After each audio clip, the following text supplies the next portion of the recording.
कि भारतीय जनता पार्टी नेहरू को विलीफाई कर रही है, कहीं उन्हें एक विलियन बना रही है और उनके इतिहास को डिस्टॉर्ट कर रही है, और कहीं न कहीं जो जनमानस है उनके स्मृति से, उनके मेमोरी से नेहरू का नामो निशान मिट जाए, इसका प्रयास भारतीय जनता पार्टी कर रही है।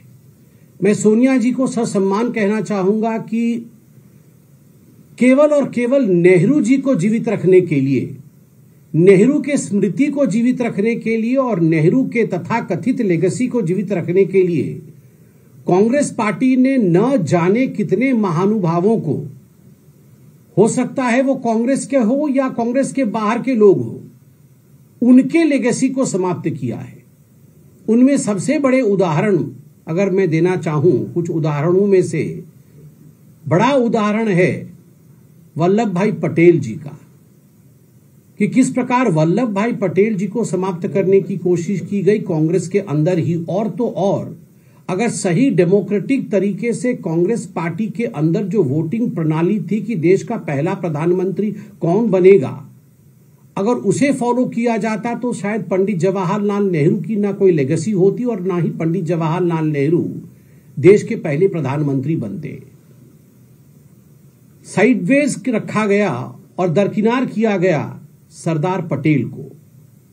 ठीक उसी प्रकार सुभाष चंद्र बोस जी को कई वर्षों तक जिस प्रकार उनकी उपेक्षा की गई और जिस प्रकार उनके विषय में कम करके आंकने की कोशिश कांग्रेस पार्टी ने किया है, वह भी आप जानते हैं। केवल इतना नहीं, उससे बड़ी बात है कि बाबा साहेब अंबेडकर, जिन्होंने भारत के संविधान को रचा, who was the chairman of the drafting committee of the Indian constitution, उनके साथ जिस प्रकार का व्यवहार पंडित जवाहरलाल नेहरू का रहा, यह कोई छिपी हुई बात नहीं है, जनता जनार्दन जानती है।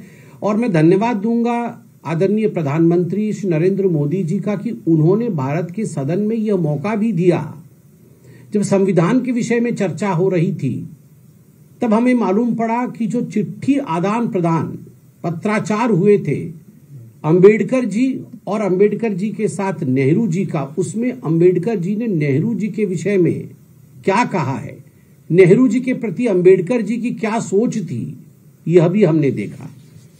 और बदला किस प्रकार कांग्रेस पार्टी ने लिया, उसके लिए मैं एक कार्टून भी लेकर आया हूं। ये 2012 तक एनसीईआरटी के किताब में यह कार्टून मौजूद था, जहां आप देख सकते हैं पंडित जवाहरलाल नेहरू किस प्रकार चाबुक चला रहे हैं अंबेडकर जी के ऊपर। और अंबेडकर जी कॉन्स्टिट्यूशन के जो दाता हैं, कॉन्स्टिट्यूशन के जो निर्माता हैं संविधान के, जिस संविधान के प्रतीक को लेकर राहुल गांधी आज राजनीति करने की कोशिश कर रहे हैं, जिसके निर्माता बाबा साहेब अंबेडकर हैं, वो संविधान बना रहे हैं और उनको चाबुक से, कोड़े से मारने की कोशिश यहां दिखाई गई है पंडित नेहरू की। यह लिगेसी है पंडित जवाहरलाल नेहरू की। तो गांधी परिवार और नेहरू खानदान ने जिस प्रकार बाकी लोगों के लिगेसी की समाप्ति की कोशिश की, और आज सोनिया जी का कहना है कि the Bharatiya Janata party is trying to rewrite the history, तो मैं कहना चाहूंगा the BJP is not trying to rewrite the history, the BJP is trying to rectify the history and give due to the people who really contributed towards independence of this country and to the various facets of this country. साथ ही सोनिया जी का यह भी कहना था कि इस कोशिश में भारतीय जनता पार्टी पंडित नेहरू के जो सोशल, पॉलिटिकल और इकोनॉमिक फाउंडेशंस थे, उन्हें समाप्त कर रही है। हम तो स्पष्ट रूप से कहते, न पंडित नेहरू होते, न कश्मीर की समस्या होती, न पंडित नेहरू होते, और शुरू से ही भारत में गरीबी हटाओ का जो तथाकथित आंदोलन चला, जिसमें केवल स्लोगनरिंग हुआ मगर जिसमें जमीन पर कोई काम नहीं हुआ, उससे भी हम निजात पाते। साथ ही साथ आप एक देखिए, सोनिया जी का यह भी कहना था, शी असर्टेड, मैं कोट कर रहा हूं, that Nehru was the prime architect of modern Indian nation state. हमारा स्पष्ट मानना है कि सोनिया गांधी जी इस तथ्य में गलत है। जहां तक भारतवर्ष और भारतवर्ष को बनाने में प्राइम आर्किटेक्ट कोई है, तो वो बाबा साहेब अंबेडकर है। बाबा साहेब अंबेडकर ने ही कॉन्स्टिट्यूशन बनाया और उनके कॉन्स्टिट्यूशन के मार्गदर्शन पर आज भारत चल रहा है। तो इसलिए खुद अपनी पीठ थपथपाना और केवल गांधी नेहरू परिवार को आगे रखना, इस काम को बंद करना चाहिए। सोनिया जी ने आगे यह भी कहा, to him secularism in which he firmly believed meant above all the celebrations of India's many diversities, कि नेहरू जी के लिए केवल सेक्युलरिज्म ही महत्वपूर्ण था। सेक्युलरिज्म का वो डेफिनेशन जिसमें राम डज नॉट एग्जिस्ट, जिसमें सोमनाथ टेम्पल बनाने पर, सोमनाथ के भव्य मंदिर के निर्माण के लिए सरदार पटेल जी के विरुद्ध षड्यंत्र तक करने से पीछे नहीं हटे। सरदार पटेल जैसे विराट व्यक्तित्व के खिलाफ जो षड्यंत्र हुआ वो आप भी जानते हैं। नेहरू जी उससे भी पीछे नहीं हटे, क्योंकि सोमनाथ जी का मंदिर सरदार पटेल ने बनाया था। और अभी कुछ दिनों पहले हमने देखा था मणिबेन पटेल, जो कि बेटी है सरदार पटेल का, उनके किताब का एक एक्सर्प्ट कोट किया गया था, जिसमें कि मणिबेन पटेल जी कहती हैं कि बाबरी मस्जिद के लिए पैसे की ग्रांट मांगी थी नेहरू जी ने, जिसे कि सरदार पटेल जी ने मना कर दिया था कि बाबरी मस्जिद को पैसे नहीं दिए जा सकते। तो नेहरू जी ने पूछा था फिर पैसे वहां कैसे दिए गए सोमनाथ मंदिर में? तो पटेल जी ने कहा कि वो ट्रस्ट के माध्यम से काम हुआ है, सरकारी पैसे से नहीं, कलेक्शन से काम हुआ है, लोगों ने दिए हैं डोनेशन। अंततः सोनिया गांधी जी का ये वक्तव्य पता नहीं वो क्यों पूछती है हर बार, और हमें हर बार क्यों बोलना पड़ता है। उन्होंने कहा ये सवाल वो लोग पूछ रहे हैं और नेहरू जी को छोटा करने का प्रयास वो लोग कर रहे हैं, those who had no role in freedom struggle and no role in drafting the constitution, no role in freedom struggle. मैं तो सोनिया जी से पूछना चाहता हूं और सोनिया जी को बोलना भी चाहता हूं, अनवांटेड एक एडवाइस देना चाहता हूं, अनकॉल्ड फॉर एडवाइस। सोनिया जी, कम से कम यह सवाल कांग्रेस का कोई और व्यक्ति पूछ ले, आप मल्लिकार्जुन जी से ये वक्तव्य दिलवा दीजिए, चलेगा, मगर आप मत दीजिए, क्योंकि देश पलट कर पूछ लेगा ना कि सोनिया गांधी जी, जिनको एंटोनियो माइनो के नाम से जाना जाता था, उनका और उनके परिवार का भारत के स्वतंत्रता संग्राम में क्या कंट्रीब्यूशन है। सोनिया जी ने और सोनिया जी के परिवार ने क्या कंट्रीब्यूट किया था भारत के स्वतंत्रता संग्राम में। यहां जितने भी लोग हैं, हम सब के परिवार ने परोक्ष या अप्रत्यक्ष रूप से, चाहे वो प्रत्यक्ष हो चाहे परोक्ष रूप से, किसी न किसी रूप से, किसी न किसी तरीके से कंट्रीब्यूट किया था या सहभागिता की थी या कहीं ना कहीं वो थे।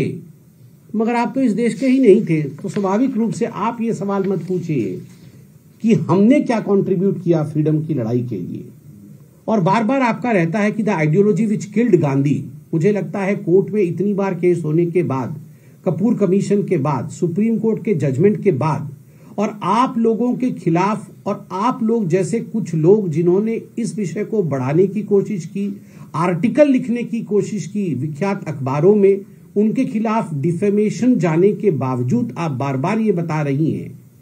इससे यही मालूम पड़ता है कि हिंदुस्तान की न्याय प्रक्रिया पे आपको विश्वास नहीं है और हिंदुस्तान की जुडिशरी पे कतई आप विश्वास नहीं करती है। और जहां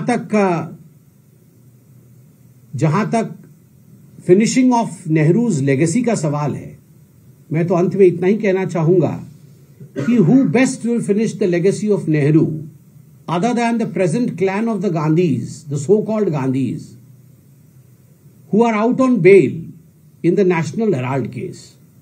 National Herald, जिसे नेहरू जी ने आरंभ किया था, और उनके उस संपत्ति को गबन करने के चक्कर में जो आज बेल पे बाहर है और अभी जिनके खिलाफ FIR हुआ है, if they are not tarnishing the legacy of Nehru, who else is trying to tarnish the legacy of Nehru?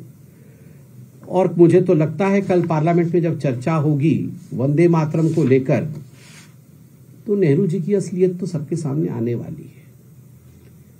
कल मैं धन्यवाद देना चाहूंगा भारतीय जनता पार्टी के सरकार को और विशेषतः माननीय प्रधानमंत्री जी को, कि प्रधानमंत्री जी की एक चेष्टा हमेशा रही है कि जो लोग नेपथ्य में रहे, the ones who are in the background, the ones who are lost heroes, the ones who were in fact because of the Nehru Gandhi dynastic politics जिनको पीछे रखने की कोशिश की गई, उन लोगों को आगे लाना, उनके असलियत को स्थापित करना, यह प्रयास मोदी जी ने और भारतीय जनता पार्टी की सरकार ने हमेशा किया है।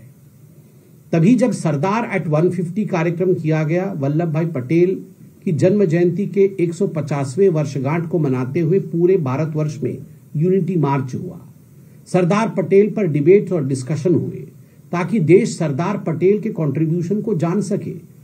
वर्षों तक सरदार पटेल को दबा के रखा गया, उनके नाम को उभरने नहीं दिया गया। स्टैच्यू ऑफ यूनिटी भी किसानों के छोटे छोटे औजारों से जो लोहा निकला, उस औजार से निकले लोहे से विश्व के सबसे बड़े स्टैच्यू को बनाने का काम नरेंद्र मोदी जी ने किया। उस समय वो प्रधानमंत्री नहीं थे जब उन्होंने शपथ लिया था कि ऐसी स्टैच्यू बनेगी। प्रधानमंत्री बनने के बाद उन्होंने अपने उस संकल्प को पूर्ण किया। ठीक उसी प्रकार 150 वर्ष पूर्ण हुए हैं हमारे नेशनल सॉन्ग वंदे मातरम को। बंकिम चंद्र चट्टोपाध्याय जी ने 1875 7 नवंबर को वंदे मातरम लिखा था। वंदे मातरम आगे चल के आनंद मठ जो उनका नॉवेल है, उस नॉवेल का हिस्सा बना। सन्यासी आंदोलन को उसमें दर्शाया गया था आनंद मठ में, और उसको लेकर आज जो ये देश में सेलिब्रेशन हो रहा है, बाद में रविंद्रनाथ टैगोर जी ने उसे स्वरबद्ध किया। 1 वर्ष का जो सेलिब्रेशन हो रहा है, घर घर तक वंदे मातरम को पहुंचाना, वंदे मातरम के महत्व को जानना, वंदे मातरम के इतिहास को जानना और वंदे मातरम के माध्यम से देश के नींव के साथ जुड़ने का पुनः जेन जी हो चाहे हम हो, हम सब पुनः ये कोशिश करें to relive the time in history जिस समय हमारे पूर्वजों ने इस देश के लिए वंदे मातरम कहते हुए अपने खून को बहाया था। उसको भी लेकर मैं तो जानता हूं कि इस पे क्रिटिसिज्म जरूर करेंगी सोनिया जी, मगर सच्चाई सच्चाई होती है। उसको भी लेकर पंडित जवाहरलाल नेहरू की लेगेसी सामने आएगी। The wrong legacy of Pandit Jawaharlal Nehru as far as Vande Mataram is concerned. आप देखिए, मैं सभ्यसाची भट्टाचार्य जो कि एक नोटेड इंडियन हिस्टोरियन है, भारत के बहुत बड़े इतिहासकार रहे, उनकी किताब में से कोट कर रहा हूं। Meanwhile, I quote, meanwhile Nehru had decided to consult Rabindranath Tagore.